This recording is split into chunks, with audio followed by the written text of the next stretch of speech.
Welcome to Blood in the Snow Radio, where we give you the latest news and interviews with the best in Canadian genre cinema. Here are your hosts, Robert Bellamy and Festival Director Kelly Michael Stewart. Blood in the Snow 2023 continues, and welcome back. Hello. Get you to introduce yourself. Yeah, I'm David Aboussafy from Generativity Productions, as well as the Vancouver Badass Film Festival. Perfect. And I know we chatted about Tiger by the Tail. Yeah, you bet. But you said you had another project. Yeah, well, there's one that's, since we're in Ontario, it was an Ontario-funded, Ontario-shot feature called Kicking Blood, a vampire addictions recovery film starring Alana Bale and Luke Billick, directed by Blaine Thurier. And it was Ontario Creates funded, as well as the Northern Ontario Heritage Fund funded to film in Sudbury, which we did in 2021. And then the film was very well received. It was at TIFF and VIFF, picked up by Apple Plus TV. And this month, it's coming out on Super Channel, which is one of the sponsors of BITS. So I'm kind of highlighting that a little bit as we're trying to generate some Ontario funds for the Tiger feature. Excellent. You mentioned vampire addiction recovery. Yes, yeah. It's a tale of a vampire encounters Robbie, an alcoholic who's trying to quit drinking, and she's trying to kick blood. So it's more of a drama than a really gory vampire film, but it was shot in COVID times, February 2021 in Sudbury. So it was deserted, isolated, very cold, minus 25. Again, a star cast of Canadian greats. Luke Billick, of course, known for Degrassi High, The Next Generation, and Alana from Cardinal and many other things. Rosemary Dutton as well, other stars. From Blaine Thurier, we made a film called Anxiety, and he was in the band, the New Pornographers, a founding member in the band until 2020. And it was his sixth feature film, but the only one with any kind of appreciable budget. Okay. Now, what brought this project along? Like, what made you, what brought it to your attention? Sorry, there we go. Oh, yeah. Well, I've certainly been, I guess, friends with Blaine going back 30 years, and I started producing films, financing films, producing films in Vancouver about 10 years ago in a serious way, and reconnected with Blaine, and we made a short film called Anxiety a few years before, and then worked, developed a script. We had it at the Fantasia Lab in 2017. We got some funding, and the filming was delayed by COVID. But yeah, it became one of the projects. We kind of have a couple of tiers at Generativity. Ones that we really quite ultra low budget that we just fund ourselves and just make them, which saves a lot of time. Yeah. And then others where you might go through that painstaking process of applying for grants, pitching to studios, spending a couple of years getting the money, and Kicking Blood is one of those. Okay. Was there any challenges to this? Because I love the idea of a recovery unit for vampires. Oh, not a recovery unit. It was maybe the story of really, at the heart of it, it really is kind of showing that if anybody has a chance at overcoming like serious addiction, whether it's alcohol, drugs, or again in the genre metaphor, it was that actual vampire. Connection and compassion is the key, and without that, you have no chance. Oh, Even excellent. with it, it's going to be a hard battle. And so that's, you get the genre film, maybe a bit of romance, bring them in that way, and the underlying message is always too heavy a term, but the kind of the themes kind of come through where you actually see a story of, okay, there's a connection, and where they were both going to just kind of end their lives basically through their addiction. They not hope, and they were making an attempt at recovery and having a chance at that. And that has maybe applications larger than that, but it's also in Blaine's very ultra cool filming style, the cinematography and everything else, very well received. And it was actually the first film any of our Generativity productions got into a major festival like TIFF, and it was played at TIFF and VIFF, and got picked up by Apple TV, and now as of November 7th on BITS sponsor Super Channel. So if you don't have Apple TV Plus, you can now see it on Fuse or Super Channel. It's on there now? It is on there. Yeah, it is. Just Excellent. now. And what was the name of it one more time? Kicking Blood, a feature. Kicking Blood. Directed by Blaine Thurier, starring Alana Excellent. Bale and Luke Billick. Well, thank you so much for coming by and letting us know about this. Because no problem. You had mentioned it was in TIFF, but unfortunately that was not one of the ones I was able to see. Oh, sure. Yeah. And I'm now kicking myself for missing that. Oh, no worries. Yeah, and then we run our festival every October, and next year will be like the 10th annual Vancouver Badass Film Festival. It's the only film festival with giant snakes, burlesque dancers, and fire. But we're going to add a few more bits type elements to it next year, having some industry meetings and panels, and that'll be going in October 2024, and it'll be open for submissions both for the screenplay contest, and we've produced now 7 of the script contest winners in the last 6 years, and that'll be open on Film Freeway in January for both scripts, short and feature scripts, and short and feature films. Excellent. Well, congratulations. Thank you. Well, hopefully we'll see more. You bet. Thanks for chatting again. We are continuing with Blood in the Snow 2023, and you guys are here from Tiger by the Tail and Romy. I'll get you to introduce yourselves. I'm David Aboussafy from Generativity Productions, a producer of Tiger by the Tail.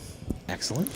Hi, Sharai Rewels. I'm the director, producer, and co-writer of Tiger by the Tail. I'm with 228 Films, Room 228 Films, and also Amulet Media.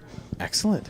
Hi, I'm Juan Riedinger. I play the character of Buckshot in Tiger by the Tail, and I also play the character of Barkley in Romy, but we'll talk more about Tiger by the Tail today. Exactly, yes. Yeah, we had Robert here a minute ago, and he covered Romy completely. Perfect. Amazing film, though. Thank you I will so admit much. that. Like, it's a nice take on the whole AI side. Yeah, it's timely. Exactly, Thank exactly.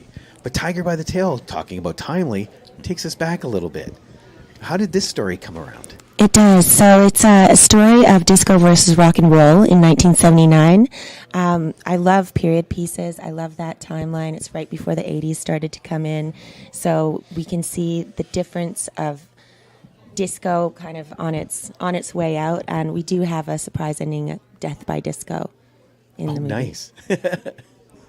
Excellent. And how did you come about getting on the project? I got a call out of the blue from Sharai. We'd never met before, but we have a friend in common, Michael Eklund. I should give a shout out to.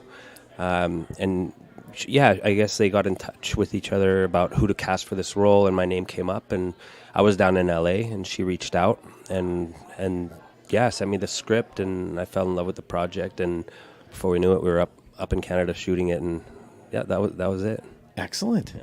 He makes it sound easy, but we did a lot of back and forth. Juan is a true artist, and he really dug in. He really wanted to know about the character, how I came about the story, what my method was as a director and as a writer, and I really appreciated that.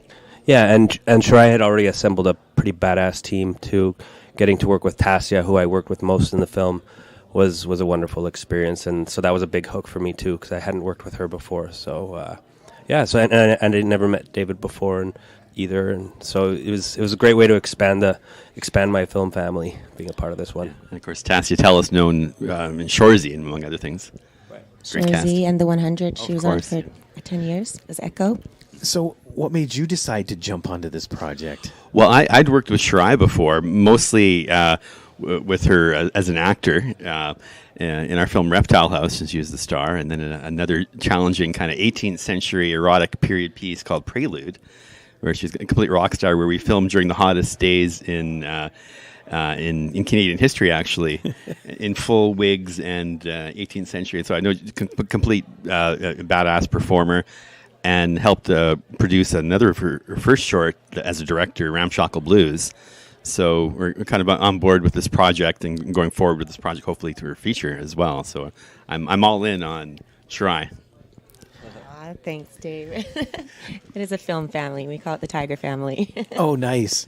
And yeah, I do see where this could be a full feature script, because it's a nice snapshot of what that full story would be. How did this story come about for you? Because with the opening especially, it's very dark, but it sets up your film. Absolutely. So it actually is written, or it was written as a feature. So David mentioned Ramshackle Blues. That was a short that I made specifically for a certain horror festival in Canada, and it was very much Rob Zombie style. Like, it was just honky tonk, like rebels on the run from the law and love. A little rougher around the edges, much lower budget. Very rough around the edges, very gory. But that story inspired me to write the feature called Snake in the Grass, and then take a proof of concept out of that, which is the first time I've done that, and I would say it's challenging to fit a feature story into a standalone short. But we wanted to come out with a bang, so that's why the beginning's pretty hectic. You know, they say grab them by the something right off the get go. Not the tail. Yeah. Was there any logistical problems trying to look at filming that particular beginning? You know, I wish I could do more tests. I can say what it is, right? There's a violent puking scene. Well, yeah, I guess chain because effect that's puking scene. This sets Drug up the overdose story. starts the film. Is where this drug gets tainted, Exactly. and a lot of deaths ensue. Yes. Very graphically with that one person. Yes, that was very cool. Shout out to Gabriel Carter playing Willie. Yes. Yeah. That was the first deaths. And the effects team, Masters Effects. Masters Effects. We actually had an issue I wanted it to be more blood. I wanted it to be vomiting blood, but we couldn't get the puke to look that dark. So we went pink like the pills. And we thought That makes actually sense. it's a little bit lighthearted in the sense that there is unfortunately an overdose epidemic across the country. And there is, yeah, with the opiates and whatnot. So I really wanted it to be fantastical and way out there. You know, it's more grindhouse than true horror, I'd say. Really Tarantino-esque. Yeah. Oh, it works. Because like you said, the color of the pill, and there's all this. So it gives you the illusion that it's doing something in the body and making this pink foam. Exactly. You know what I mean? Was that always your setup to get the girls to the new location? Yes. In that one, in the feature film, obviously it's an expanded story, so there's more of like a CIA, FBI, heavy hitters, and there's one bad overdose, you know, but there's a lot more killing in the feature, which I'm excited about. Yeah, the cartel versus Pearl. Yeah. Coming on to that, being on the other side, like the after the drug epidemic, what was it like getting into a character for that, where you're trying to fight this disco club? Yeah, I mean, it was a lot of fun getting to play the biker rock and roll guys, because I don't know, I felt at home. I don't know, somehow I feel at home in that world, and the disco world is more foreign to me. That's not something that I have strong ties to, but I thought the girls did such a great job portraying that, and yeah, it was just really interesting to get to sort of not only play a character but represent like a movement, like a musical movement, like, because our characters were in a sense archetypes, and so yeah, it was just really interesting to sort of explore that. That is cool. Now, was it always your plan to have this disco versus rock? Yes, exactly. Yeah, I think I was inspired by the riots. Did you see the riots? Like, was it during the World Series? I think it was 79. Was it? In 79? And they were like death to disco, and they were burning disco records. Oh, and yeah. I was like, wow, this is a cool story, man. So I wanted to, like, as Juan mentioned, embody that in the characters and the archetypes, and I thought it played well. The vengeance between the two. Well, it was a nice twist, too, eras. because usually if there's disco in a film, it's the retro aspect where they're glorifying it, like Club 54 or Studio 54 and things like that. So Death of disco, death by disco. Death yeah, by disco. now you're Kick-ass seeing women. the reality of that transition, which you don't normally see. Yes, exactly.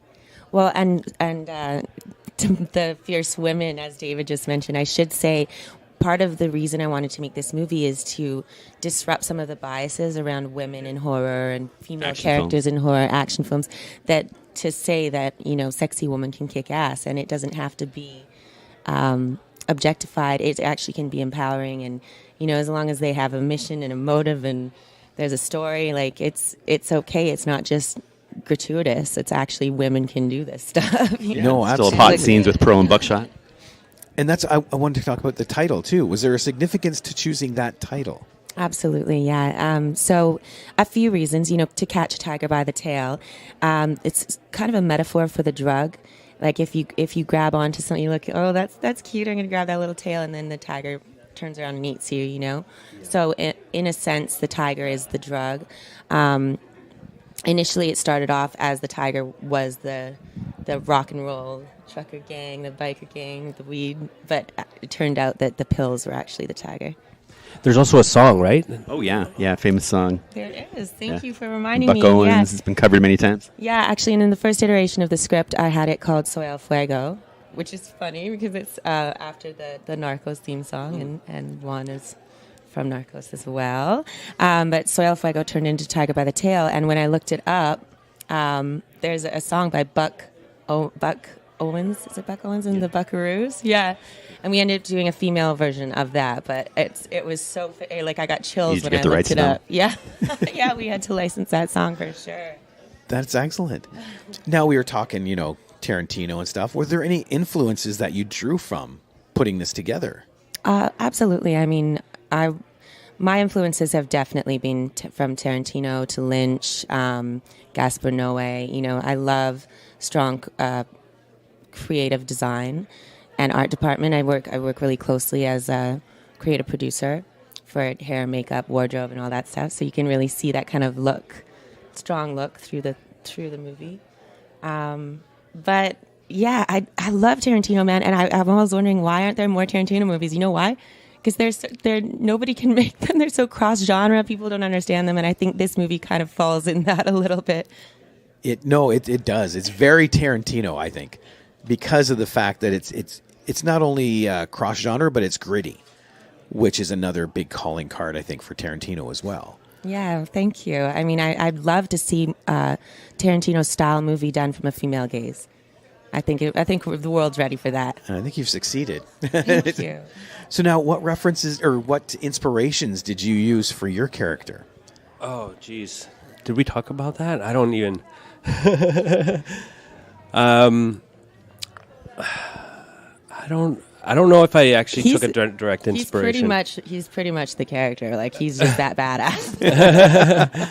Yeah, I don't know, something about it just sort of dropped into that role, and it just came naturally. I didn't really refer to any specific kind of project or existing character that I could think of. Yeah. Okay. Now, I was just wondering because, like you said, it's that archetype for the rocker. So I wondered if there was somewhere you looked. Oh, got you.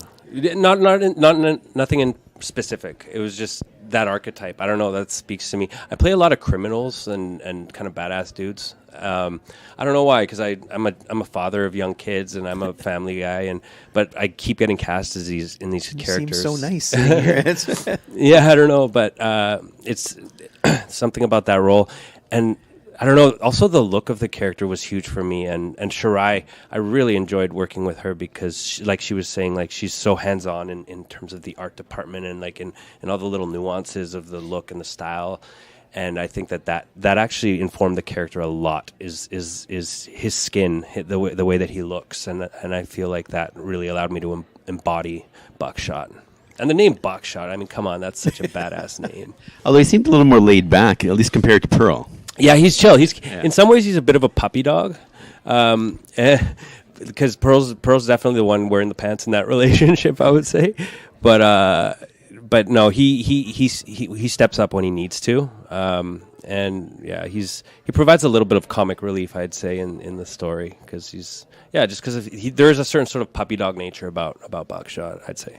I would disagree. I feel like we kind of went there, but I kept trying to lean away from that because Pearl's such a strong character. She deserves a strong man, and I think that Buckshot was like, he's her heart and soul. He's her rock. Right. Might see that more in the full feature. Yeah. Speaking of which, what are the plans now? We have the feature ready to pitch, so we will be moving forward on that. Just got to get the money for it. Yeah. So we'll be looking probably to land around, I'd say, between 3 to 5 mil for the feature. David's like, we'll see. Can you do it for one? Yeah. That's always the producer's thing. And the reason why going for that kind of bar, and it's hard as an emerging director to get that, but it's a period piece. There's stunts, we've got great cast involved in the proof of concept. I'm sure we'll have some return actors for the feature. Well, and that's true. Like, once you put together a good pitch, you don't want to dilute it once you get to the feature. So I can appreciate that. Well, thank you all so much for sitting here and chatting with us. Thank you. Good luck in the festival, because it was a blast watching that, and I can't wait to see the full feature. It's been a pleasure. Thank you. Yeah, thanks so Thank much. you. Cheers.